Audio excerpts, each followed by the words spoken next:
Ottawa, here are Lloyd Robertson and Greg Oliver. Welcome once again to our annual year-end conversation with the Prime Minister here on CTV. During the next hour, my colleague and I, Craig Oliver, will be chatting with Prime Minister Jean Chretien about the kind of year it's been, the highs and lows of 2000, and what we might expect for 2001. Thank you for joining us again, Prime Minister. It's a pleasure to be with you again. We've been together a few times. Quite a few years now. And speaking of highs, you certainly had a high point this year, if not a high career point, from the night of the election to the call and the victory on November 27th. He said, Mr. Chretien, resign or call an election. Here I am, Mr. Stockwell. Today I've decided to call an election.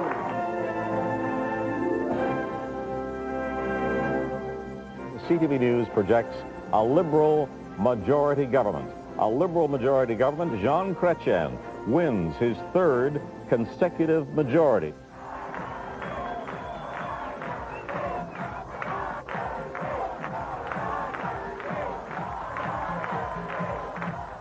Well, there you are, Prime Minister, in the pantheon of that great group, along with Mackenzie King, Wilfrid Laurier, John A. Macdonald.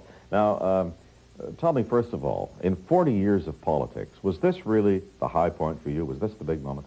It was politically a very satisfying moment for me because, all the pundits and a lot of members of my caucus and the cabinet were doubtful a bit about the wisdom to call an election at that time. But I felt that, it was a good occasion. We had just signed an agreement, a new plan with the provinces on health.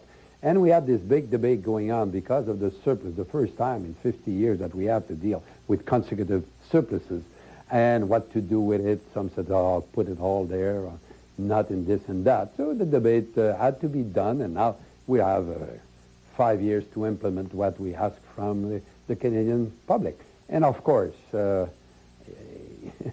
I felt in my bone and my political experience that we were to win from the first day. We had some good reason. Of course, the leader of the opposition gave me a little bit of a hook that I used when he said, why dare me to call elections? I said, oh, here I am, as we saw. Well, your timing was great. Now, how do you interpret this huge mandate you've got? What's the message the Canadian people sent to you personally?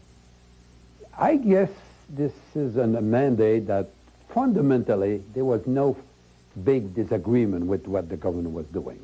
The debate, in fact, in the campaign was not very much on what we've done. They tried to concentrate very often on some problem of management that, if you look at the report of the Auditor General or the letter by this week in the newspaper by the former Deputy Minister of that department, Mr. Arthur Kruger, who has been a veteran public servant, who described the exaggeration on that file. But when I said that they were not moving on what we were doing, that there was people, the mood was pretty good in Canada when we called the election. People feel more optimistic than ever, that the tax were to be reduced, surpluses to manage and so on. So I felt that there was a lot of satisfaction with the government. And it's why, we managed to get 172 seats. Many pollsters felt that voters did want change. They just did not want the kind of change your opponents were offering. I mean, are you basically saying that this mandate to you means status quo? No, not that. But if you ask anybody, they want change. Everybody wants change. That's it. Nobody, very rare, don't reply. But when they were asked a more precise question, who can bring about changes, they said, Prime Minister Chretien. That was one of the conclusions that I've seen in the same poll, to the surprise of the people who think that you have to change the government to have changes. Not necessarily. We change a lot of things. You remember when we started to debate here, a $42 billion deficit. If I had told you at that time we will meet in some years from now and we'll debate what to do with the surplus, you say, you're dreaming, Chretien. Well, that was the first mandate. With this mandate, I mean, some people think Canadians should just turn off the lights and go to sleep for 4 years because it doesn't sound like you plan to do very much. Oh, but people don't want to have change for change. They want to look what we'll do. So look, we've done a lot of things that we have to keep working on. All this innovation, this investment in the new technology, the connecting of the nation, making sure that we invest in science and development, the chair of excellence in the universities, and so on. All this very big change. You talk to all the people in the universities in Canada, and they all praise the government. Of course, it's not a grabber for the news. It's not a grabber, but the reality is when you invest in the young people to be the best in the world, it is an investment in the future that the people understood. But your keynote speech in Toronto just a few days after the campaign sounded like you were moving the Liberal Party back to something resembling Trudeau liberalism, moving the party to the left. You talked about the underprivileged needed to be looked after. Is that part of the plan you have for this mandate? You know, we said that it's going to be a balanced approach, that there will be money for tax cuts. So, smile tonight, your tax will be cut in 10 days from now. You know, substantially by the federal government, the biggest tax cuts in generations. So, and we paid, $28.5 billion of the debt so far, and probably more would have been paid by the end of the fiscal year. So that, but at the same time, we said we still have social problems. We still have to invest in the new economy. We still need to invest in economic development. We have to invest in the infrastructure of the nation, and yes, our agenda for the children. That this is it's extremely important. We have increased. Is there going to be a daycare program now? The problem with daycare is we cannot run it from Ottawa. The provinces don't want to change their system that much. And the money that they put in daycare, they receive money from us through the transfer payments. But they decide. They didn't want to have a new daycare program. We suggested that. They said, no, it's not what we want. So in the transfer, we decided to give more money to the families with children and those families, who are poor. The tax credit now are up to $9 billion for that. It's a huge change. Of course, we don't see the result the first day. It takes time before you see that in the statistics and so on. But it is a real commitment. We signed an agreement of $2.2 billion of childhood development because we believe that it's very important for the kids to start on the right foot in life. It's not a grabber for the news when you sign that. But it is a reality that in 10 years from now, 20 years from now, those young children of today who would have started better because of the government will be an asset rather than to be a problem. You're not proposing clearly any major new national social programs of any kind, really. And perhaps you can't afford it, perhaps that's not what you want to do. But all what I've explained on the children agenda, it's major change. I've been with the government. There was not a day when we wake up and said we have a Medicare. It took years to implement Medicare. We just remember big debate in 1967 between Mitchell Sharp and Walter Gordon. Should we start today or next year? Big debate. Those who were to start in 67 were the left-wingers, and those who wanted to start in 68 were the right was 68. In fact, it was 1 year delay. We were not ready, according to Mitchell. So it took years. All the things that have been done in the social programs of the nation, we look back at that was the day. Even all the programs suggested by Mackenzie King, some of the things he was talking about in 1919 and were implemented only in the years in the 40s. So it's only after the fact that you see the change. And look, the change in our society at this moment. One day, one people would say, oh, that was the date. That was not a date that we said we started. It's the day that effectively we saw the change. Now, one of the reasons we're able to talk about this kind of thing, of course, is because your government succeeded in wrestling the deficit to the ground, as it were. And your finance minister, during the campaign, we kept hearing rumblings. In fact, Conservative leader Joe Clark put it to you quite directly on the debate, that you called the election this fall in order to sidetrack Paul Martin's bid for the leadership of the Liberal Party. What have you got against Paul Martin? No, that's absolutely false.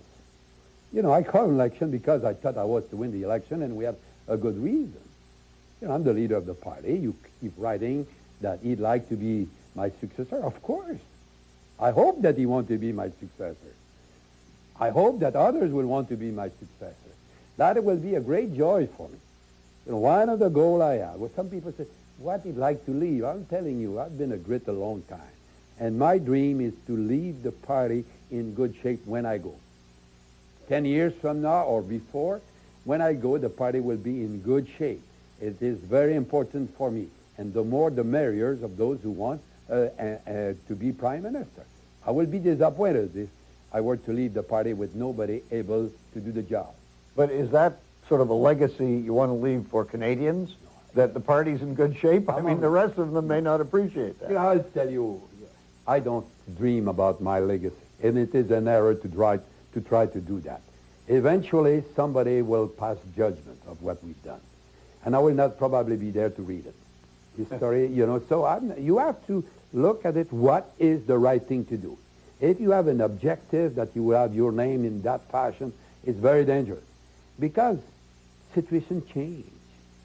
The finances of the nation, the world situation changed. And there's a fascination. Look at my friend Clinton, who's leaving. What will they say about it? I don't know. He does not know. He's been president 8 years. Some will say it was this, others will say it was that. You know, eventually they will pass a judgment. I was looking at a film the other day on a guy that I like very much. You know, it's Harry Truman. That was his last preoccupation, his legacy. He went back to Independence, Missouri, with his hat right on top of his head, and he said he had done his job the best he could. But one of your heroes, one of mine, frankly, Pierre Trudeau, had a legacy, won that last unexpected mandate, and decided to do something with it. You don't seem to have a view of what you really want to do with this mandate, except good government, which is important. But I was there. You know, Pierre did not start one day say, I will not quit until I have a Charter of Rights. He tried, he looked, there was other possibilities. He had discussed that at the beginning when he started with the so-called Victoria Accord. Yeah, at the beginning, suddenly the break came after 1980, but he didn't say, and when he came back after he decided to leave in 79, I talked with him about if he was to come back or not. He didn't say, I want to come back because I want to have the Charter of Rights passed. He came back. Suddenly we had a break, and he passed it. All right, Mr. Chretien, we're going to take a brief break, but we're going to talk more about your successor. We're also going to talk about something Canadians really care a lot about. That's health care. And, of course, the new man coming into the White House in Washington after this.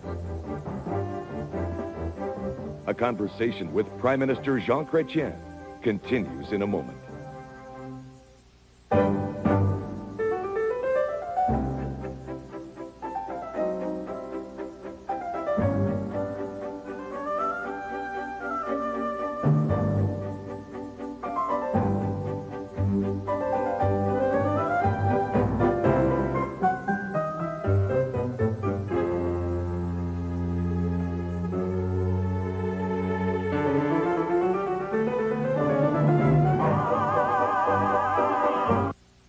I don't have to tell you why you should quit smoking. You have your reasons. They're as good as anyone's, including mine. But if you're looking for something to help you quit, something to help control your cravings, I recommend Nicoderm. It's the patch most recommended by doctors and pharmacists. Try new Nicoderm Clear, the most discreet patch. That be all, Doctor? Thanks. You smoke? Not anymore. Nicoderm, most recommended by doctors and pharmacists. She's been fighting since she was born. We're talking about poaching a client from a senior partner. There's not yet a client. Her family name. Well, your name is a commodity. They use it. Well, that's easy for you to say. Your name's all you have to offer. Her colleagues. My door's always open. Mine is usually closed. Amy Kassan, Meet the Bar. The Associates. Premieres January 16th on CTV. Brought to you by Cadillac, the fusion of design and technology. Saturday on CTV. Glenn Foster stars in That Canadian Guy. You come back to Canada, you appreciate it. You know. Although I can do that with customs. It's not customs, it's immigration, okay? If it was customs, be high! Welcome to Canada. Here's a beer and a hockey stick. Have a good time. Going the other way, here's some crack and a handgun. Glenn Foster. Saturday at 10 on CTV. Tomorrow on the CTV movie. Can you see my heart? Only when you smile. A journey to a distant land Dr. Listen, since the baby is saved. that turned into a lifelong commitment. I'm not someone to love. Someday you'll wish you never married me. The true story that touched so many people. Gemini Award winner, Dr. Lucille. Tomorrow at 8 Central on CTV. A CTV Signature Series presentation. When we return, Here's the reality in life. Some people would like the Prime Minister not to be the Prime Minister.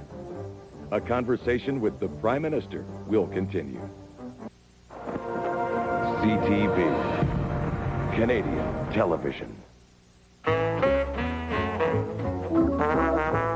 With the season's best deals, everybody's trading in their old vehicles to take advantage of the General Motors holiday rate break. Everybody. Get 0.9% purchase financing or no payments and no interest for 12 months on most new vehicles.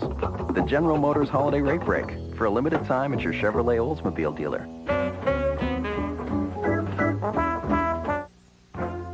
January 7th on CTV. A spectacular celebration. Who will the people choose this year for favorite dramatic series? Will it be ER, Law and Order, or The West Wing? Will funny man Drew Carey and Ally McBeal's Callista Flockhart win again? Find out who gets top votes as the hottest musician and the coolest movie star. The People's Choice Awards. January 7th at 8 Central on CTV. There's so many savings at Walmart's store-wide Boxing Week rollout. I can't possibly show it to you all in 30 seconds, but I'm going to try. Let's move. Save on Christmas decorated housewares. TVs, videos, video games, CDs. Save on sheets, pillows, towels, and rugs. Slippers and boots for men, women, and children. Save on gloves, hats, and scarves. The Walmart Boxing Week blowout. It's big, real big. Wait, there's more! The Old South gave us one breakfast tradition we savor to this day. An old family tradition that calls for hand-picking only the best-tasting juice oranges available anywhere. A tradition steeped in the rich, smooth, pure, freshly squeezed taste of Old South frozen concentrated orange juice. A unique taste handed down from generation to generation. A tradition we can all enjoy every morning, every day. Old South orange juice, a tradition you can trust. Time now for a CFTO news brief. CFTO, your #1 news station. Brought to you by Toronto's most read newspaper, the Toronto Star. It's where you live. Good evening, I'm Pauline Chan. In the news tonight, a 6-month-old survives the night in sub-zero temperatures forgotten in the family van. And Super Mario returns. Pittsburgh's Mario Lemieux greets the Maple Leafs as number 66 skates again. Join us for CFTO News at 11:30. Tomorrow on the CTV movie. Can you see my heart? Only when you smile. A journey to a distant land Dr. Listen, since the baby is saved. that turned into a lifelong commitment. I'm not someone to love. Someday you'll wish you never married me. The true story that touched so many people. Gemini Award winner, Dr. Lucille. Tomorrow at 8 Central on CTV. A CTV Signature Series presentation. Closed captioning of this program is brought to you in part by CTV.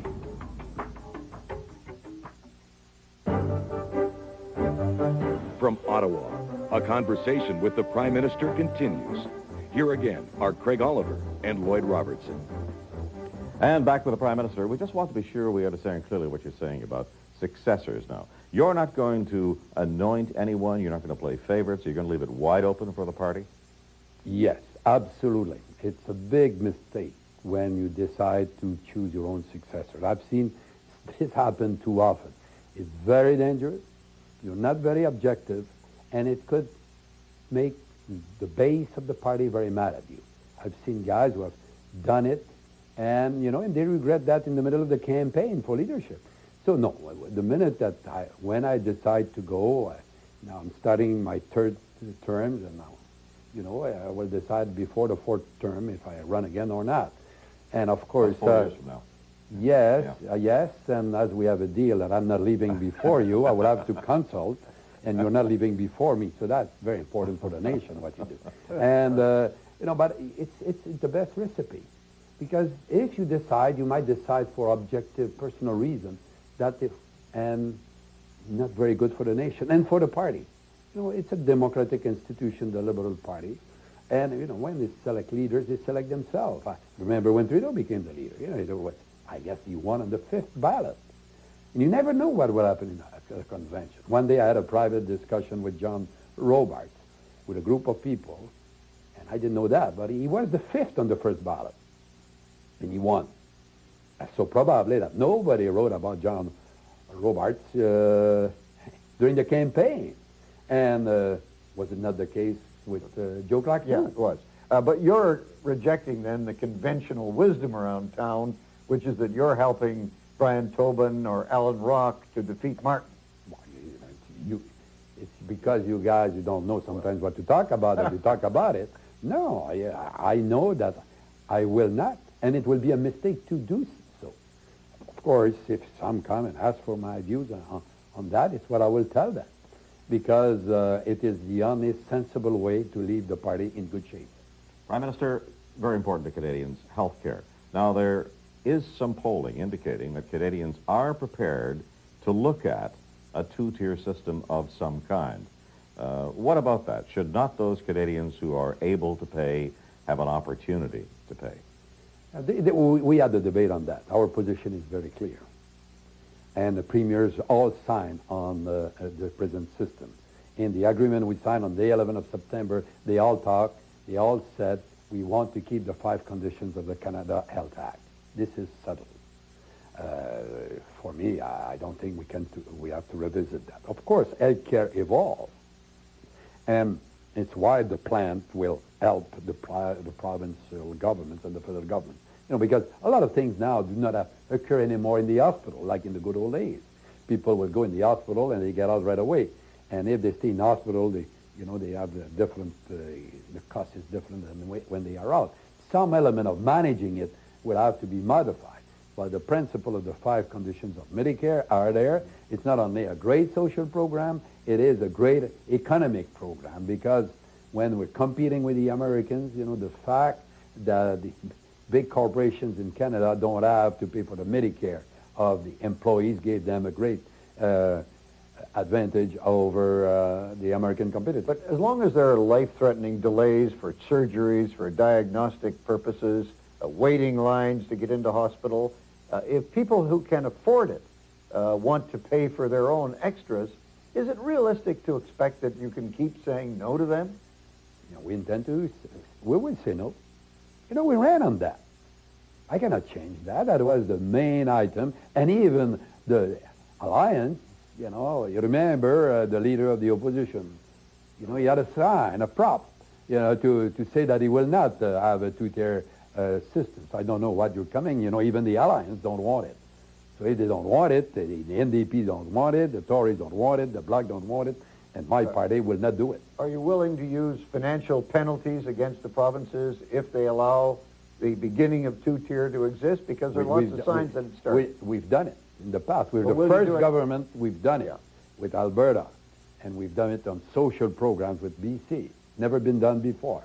We withheld the money because they were not following the 5 conditions. And now they sign on the dotted line. You were there on the 11th of September. So it's a deal that has to be respected by everybody. Now, George Bush, of course, George W. Bush is coming into office on January 20th, and the Republicans are talking about a $1.3 trillion tax cut for the Americans, putting some of that surplus money back into the pockets of the citizens. Might this cramp your style in attempting to bring in more social programs, bring more spending into the Canadian economy? But first, I'd like to tell you, because sometimes people are not aware of it, that in Canada, the corporate taxes, with what Paul Martin did in October, the corporate taxes are lower than the United States and Canada. The capital gain is lower than the United States and Canada. The treatment of stock options is better in Canada than in the United States. And with the cuts on income tax, we will become more and more competitive. We don't know exactly what they will do. My experience is between the speech of a president in the United States and what you find at the end. There's a lot of change and a lot of time. I remember one day when I was Minister of Finance, you know, one of my friends in Montreal had some Americans. And I got up to read my budget speech, and I said at midnight, this tax will be up and this tax will be down. The American would say to my friend, is it true? Serious, you guy? No. In the United States, the budget is presented to the Congress, and sometimes the end result, after a lot of compromise and dealing here and there, they might have the law on it 2 years later. So we don't know what will be the economic conditions when they will do that. Between what they think they will do and what they do, they don't have our system there, because it's easy to promise when you're a president of the United States. If you don't do it, you blame the Congress. In Canada, you cannot blame anybody but yourself. Are you going to have to patch up relations with the new Republican president? Because, you know, your ambassador, nephew in Washington, made a speech which really sounded like Canada preferred Gore. No, did you read the speech? Well, I did read the speech, and it isn't hard to read it between the lines that he's saying Gore knows us better. You know, if you've been very friendly and publicly friendly with Clinton. It's a reality that Gore had the life of his son saved in an hospital in Toronto. And you've been the best pal of Clinton. Bush must know all Well, I don't know, Mr. Bush. We might hit well. I don't know the guy. Well, you said many years ago that you wouldn't necessarily be going fishing with the new American President, Bill Clinton, when he was coming into office, but you did go golfing. I always said, you know, I always said that it was not my ambition in life. Right. It's not my ambition in life. You know, I played golf with Clinton 6 times. And beat him each time. That is a state secret. We are going to take a break, but we're going to continue with conversation about the U.S. president and also that nettlesome ABM that the Americans are talking about after this. CTV's year-end conversation with the Prime Minister returns in a moment. It will connect you with the best research in the country. Your complete portfolio 24 hours a day. And beyond online trading, it will give you a more powerful connection to your investment advisor. And given that most anything good in life involves making connections, it struck us as a fine idea. Introducing full service online from BMO Nesbitt Burns. Consider yourself connected. How's the diarrhea? Come on. Did you take the Imodium? Yeah, I took it. And? Touchdown. Imodium Quick Dissolve dissolves on your tongue in seconds for relief, often with 1 dose. So you're relieved? I'm relieved. Yeah, so am I. Pizza chips, pickle chips, bacon chips. Hey, here's the concept. How about a potato chip that tastes like a potato? A real oven-roasted, in olive oil, rosemary potato. A chip like that's bound to rub shoulders with a couple of sirloins. Are you with me? President's Choice Olive Oil Potato Chips. They're new, and you're going to love them. Oh, boy, you're going to love them. In the Insider's Report, only in stores selling President's Choice. Customer information for our sales force on the road in real time. That's it. Where you get your ideas is your business. Helping you make them work is ours. E-Solutions from Microsoft.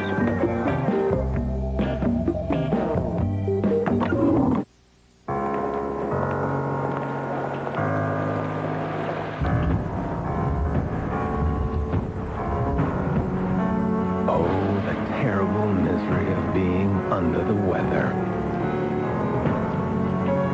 Aches, shivers, a stuffed up head. For fast relief that's as tough on colds as Advil is on pain, help is on the way. Advil Cold and Sinus. Wow. Would you look at that? Now these have got to be some of the best dressed berries around. Smothered in smooth cream cheese.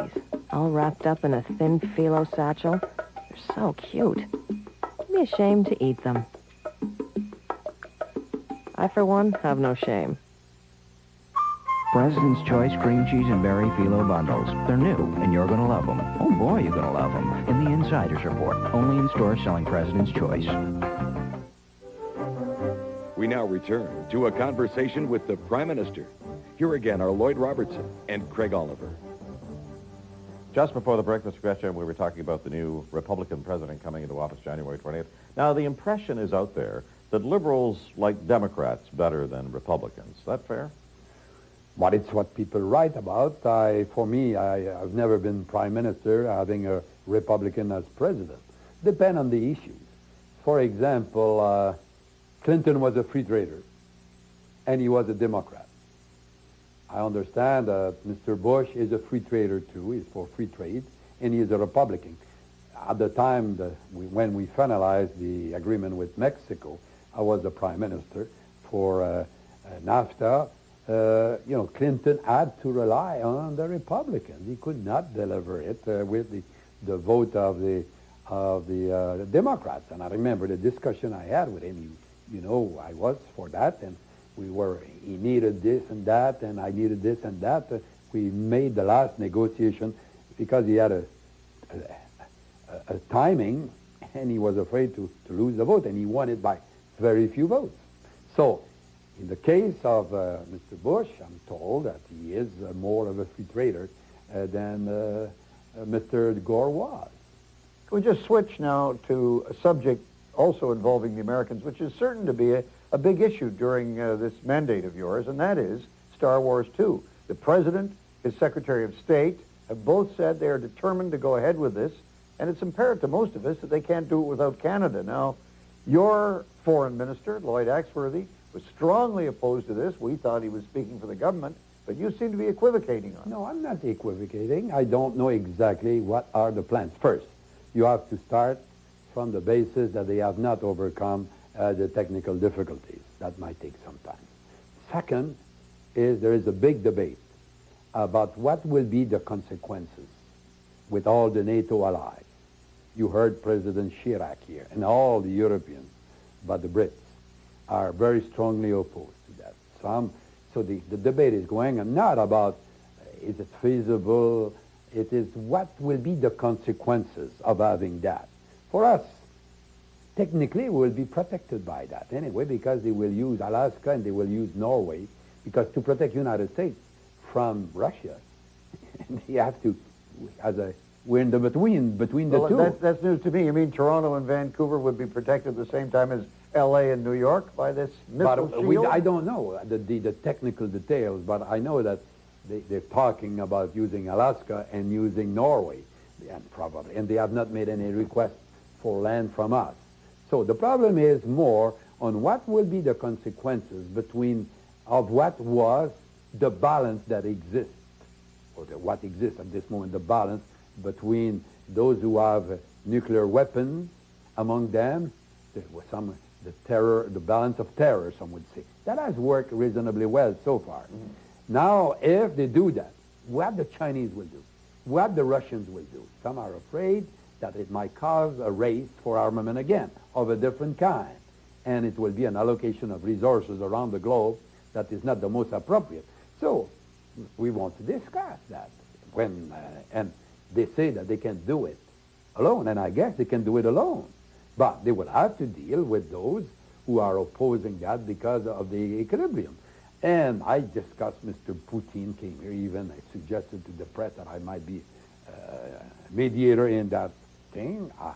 What does that mean, mediator? What does that mean? No, but, he said to me that you're affected because we are between Russia and the United States. And I was telling yes, but the Americans... But what are you going to say to the Americans to try to get them But I don't know. I have to talk with the president and we'll see what are their plans. Every leader will ask them questions. When we were in Okinawa this summer, it was mentioned. Everybody asked questions about it. And we will debate it, and at one time, if we have some decision to make, it will be made. But it is absolutely legitimate for anybody, including a lot of people in the United States, who are questioning the validity of the Star Wars 2. During Star Wars 1, the Reagan administration, the Secretary of Defense said flatly that they would require installations in Canada. Well, I mean, Star Wars 2 isn't likely to be any different. They're going to come to you and ask you for land installations in the high Arctic of some kind or another. Surely our Defense Department people know that, and but we don't know. There is no they made no request, and we don't know if they will go with it. My view is we need a real debate among all the allies. It's very important to maintain the integrity of NATO and to find a solution to that that could be acceptable to everybody. There could be, they talked that they need it because of the rogue state. They say that it's not against the Russians. It's not against the Chinese. It might not be probably true for today, but the leader of these countries has to think, yes, but what about in 15 years from now? So the debate will be a lively one, and but I'm very confident that it will be a very civilized debate, and that and for us, we are in a peculiar situation because we have no RAD agreement with them, and I don't know what will be all the consequences in relation to that. So it's why we have to debate and look at that, and to have the opinion of the Canadians and the opinions of the American society too, just like the European will speak, and the Chinese and the Russians and so on. I want to come back for a moment at least, Prime Minister, to Canadian affairs and the West, and how you plan to win the West for the Liberal Party. You did better in '93 than you did this year, but you didn't do as well as you would have hoped. And it is a constant preoccupation for us. You know, we've done better. Remember the time of Trudeau that we'll win a few seats, and the election after that we'll have the member from St. Boniface. For a while, we had one minister in the West, was Lloyd Oxworthy, and a senator for Saskatchewan, and one for Alberta, and one for BC. At least I have ministers re-elected in all the provinces. But what the Westerners say they really want is some kind of parliamentary reform. And we'll pick up on that after we take this brief break. Lloyd Robertson and Craig Oliver's conversation with the Prime Minister continues when we return.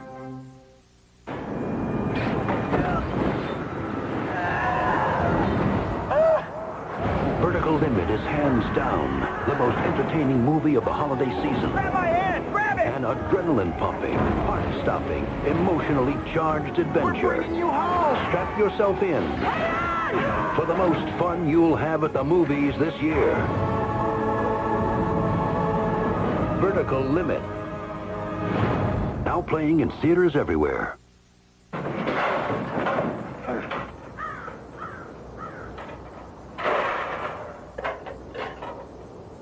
So what are you doing this weekend? Wouldn't you rather spend it test driving a totally liberating Volkswagen? Great deals are available on Golfs, Jettas, and new Beetles. These deals won't be around long, so you better hurry down to your local dealer. Like you need an excuse.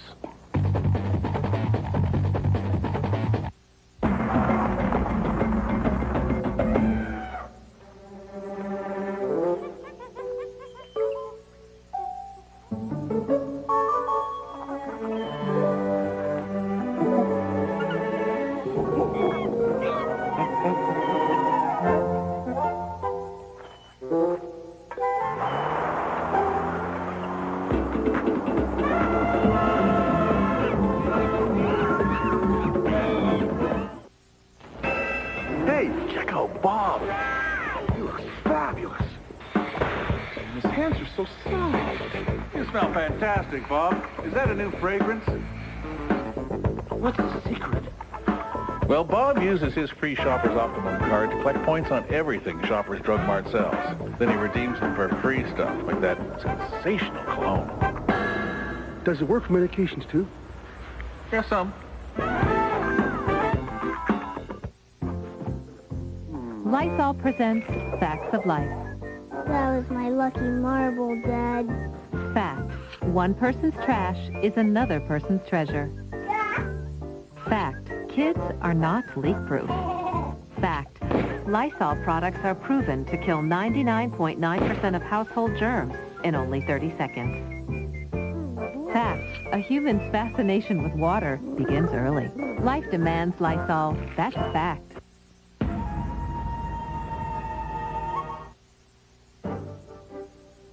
From Ottawa, a conversation with Prime Minister Jean Chretien continues. Here again are Craig Oliver and Lloyd Robertson. Coming back now with Prime Minister Chretien on the subject of the West and the concerns of Westerners about some kind of real parliamentary reform, Prime Minister. They've talked about giving more free votes in the House of Commons, more work for parliamentarians themselves. What about that? But, you know, I'd like to say, to give you an example, we had more free votes in the last parliament than ever from my party than any other party. With a much bigger number of people, there's only one MP that I had to ask him to go. It was John Nunziata. Look at the number of reform members, Cellier and Brown and others, who were moved out of their caucus. They had less free votes than us. And they're not the government. They're not the government.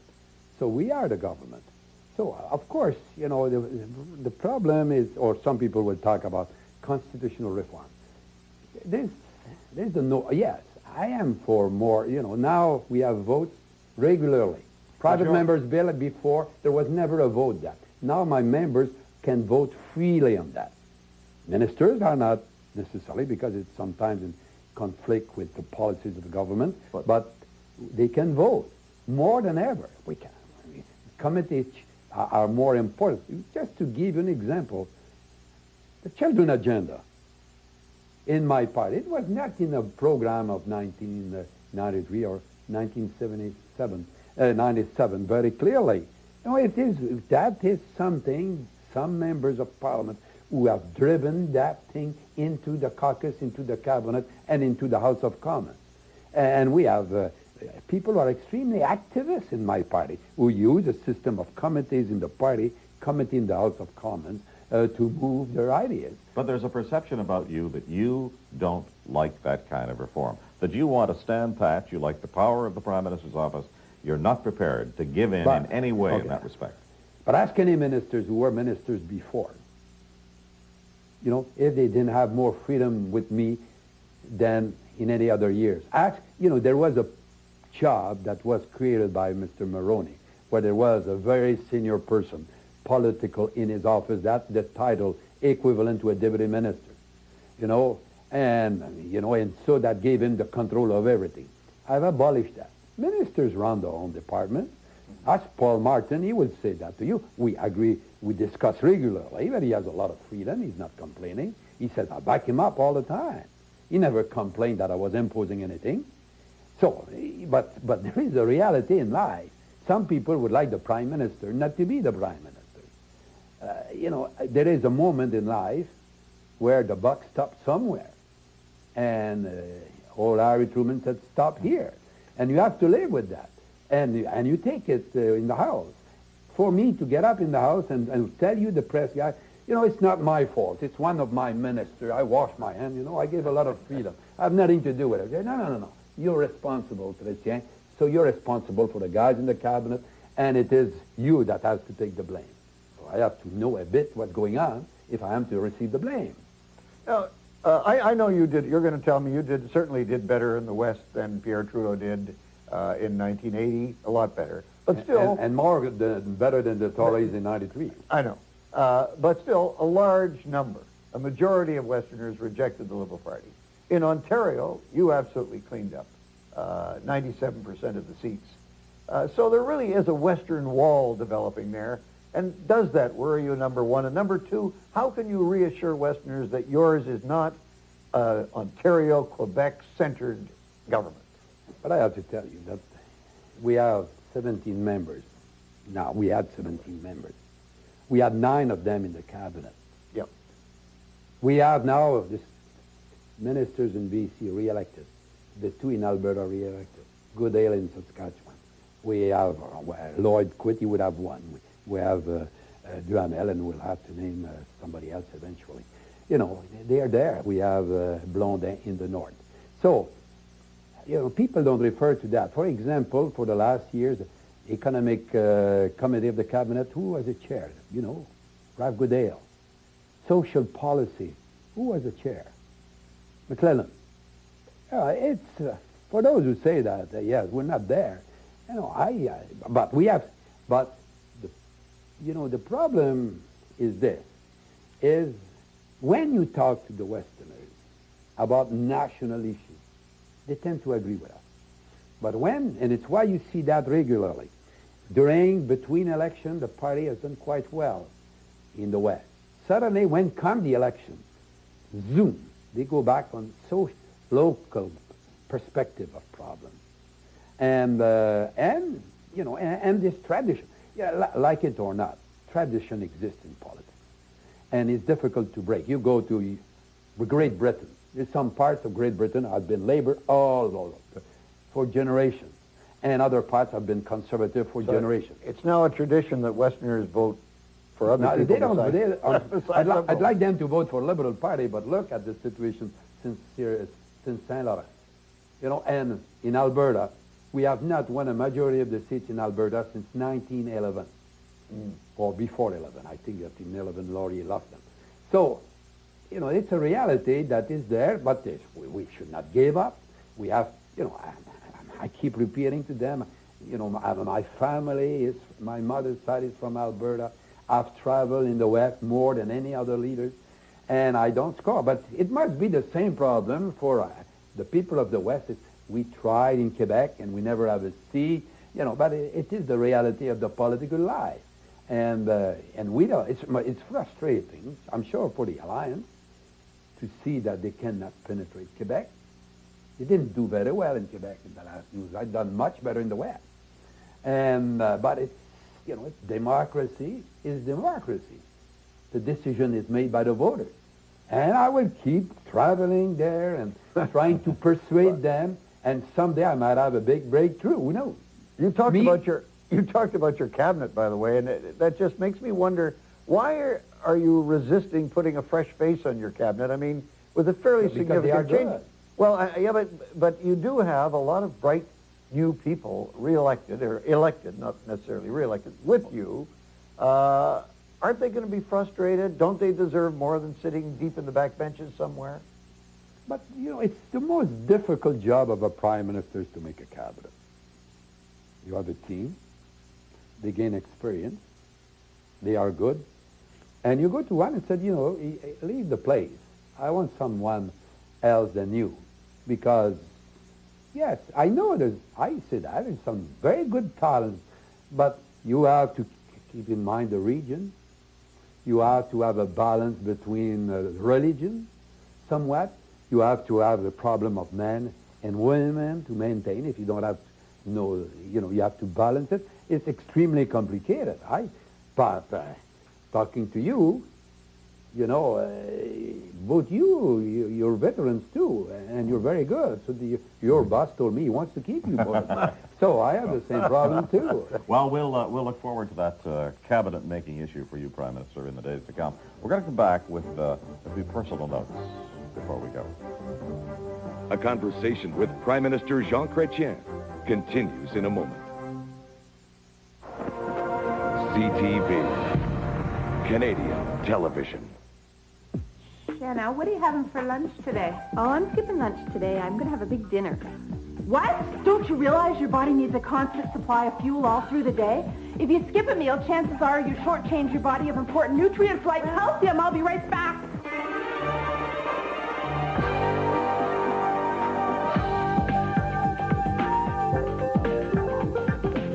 I'm going to make a delicious twist on a regular sandwich.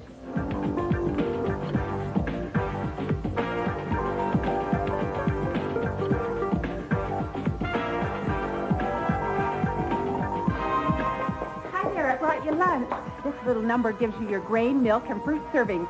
Canada's Food Guide to Healthy Eating says it's important that a woman your age gets 2 to 4 servings of milk a day. I bet you skip breakfast, too.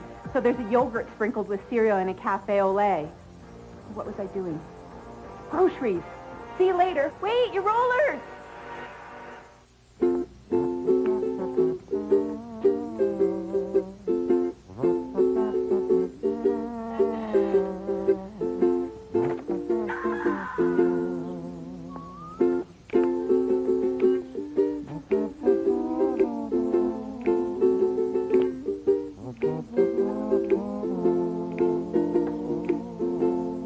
to be said for clarity. Clarica, investment and insurance solutions. She's been fighting since she was born.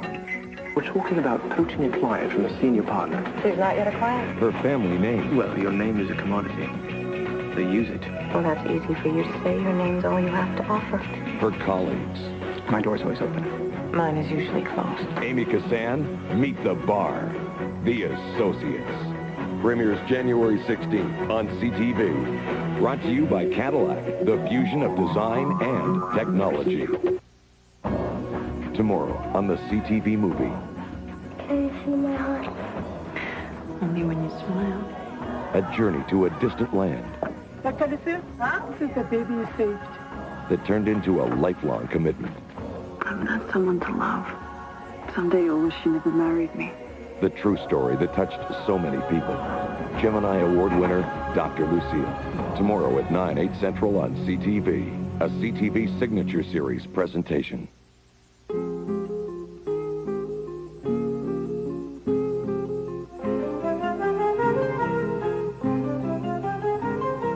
Join CTV for the holidays.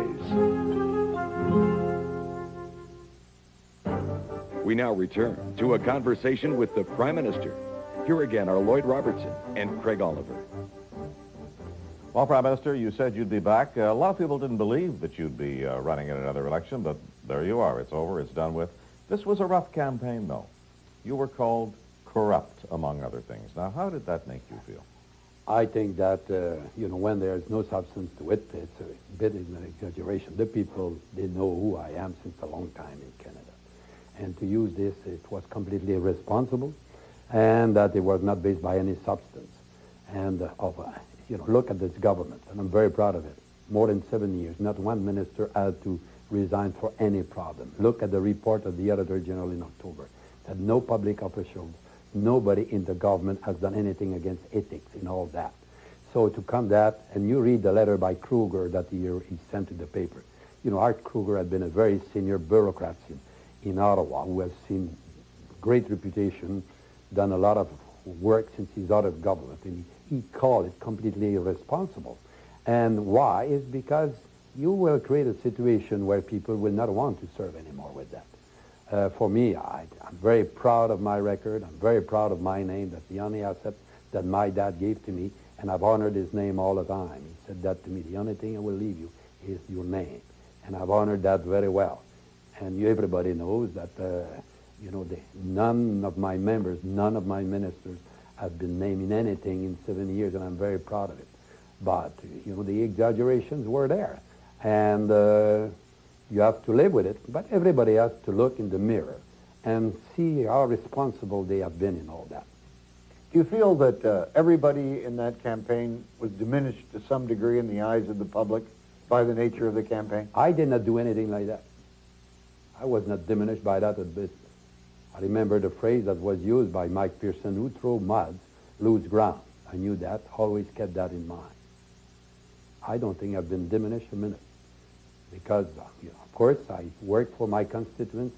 These people voted for me in 1963 when I was a young man. They wanted me to be their representative in Ottawa.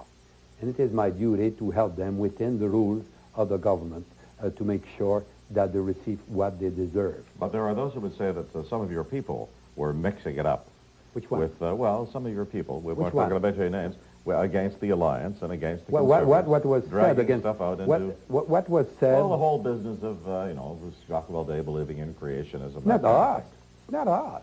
Well, it's CBC, your competitor, who had a program on that. I didn't even know of that theory. Somebody had to explain it to me. So I never use it. I never use one time the word religion. And I'm a Catholic myself. I'm under pressure on abortion all the time.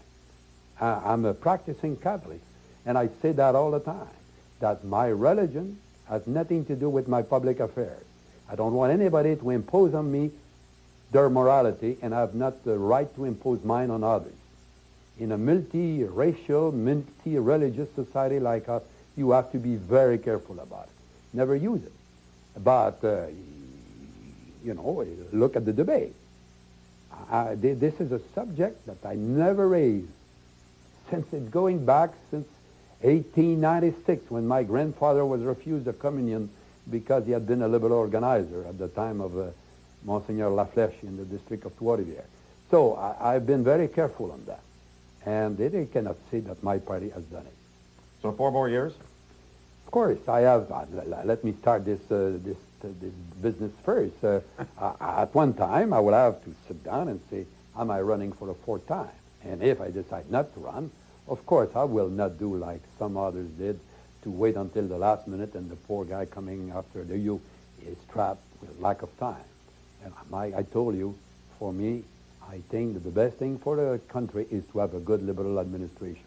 And I think it will be needed in the years to come. But in the meantime, it's not clear to me what you really want to do with this mandate. I mean, you could be running a department store. You're promising to run good government. I have to tell you one thing. When you run a government, it's not a departmental store. And you look at the success we have had. You know, we have a balanced approach.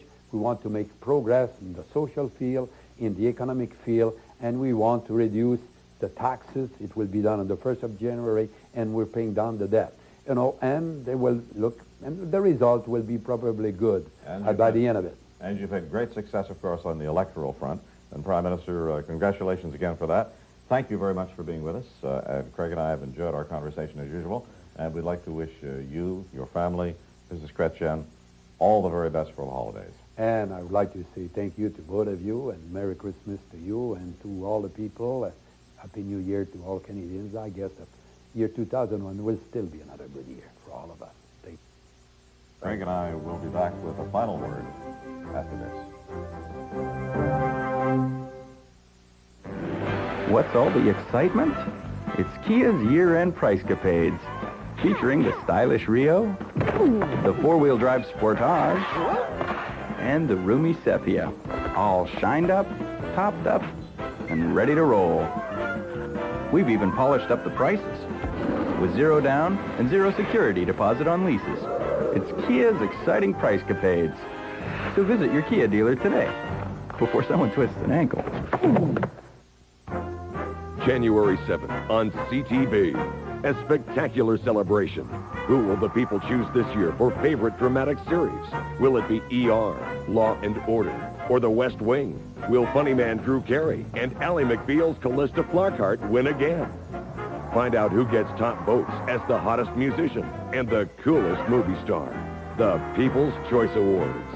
January 7th at 9/8 Central on CTV. Closed captioning of this program is brought to you in part by Visa. All you need. From Ottawa, here again are Craig Oliver and Lloyd Robertson. So we come to the end of another year. Craig, look, however, briefly into your political crystal ball and tell us what we can expect in 2001. The only constant is change. 3 new premiers probably. 3 national leaders having to face a challenge for the jobs. Alliance dumping all this talk of referendums and abortion, which is killing them. The Prime Minister tiptoeing slightly to the left. Okay, we'll be watching. And we are going to leave you for this year with this look at the nation's capital at holiday time.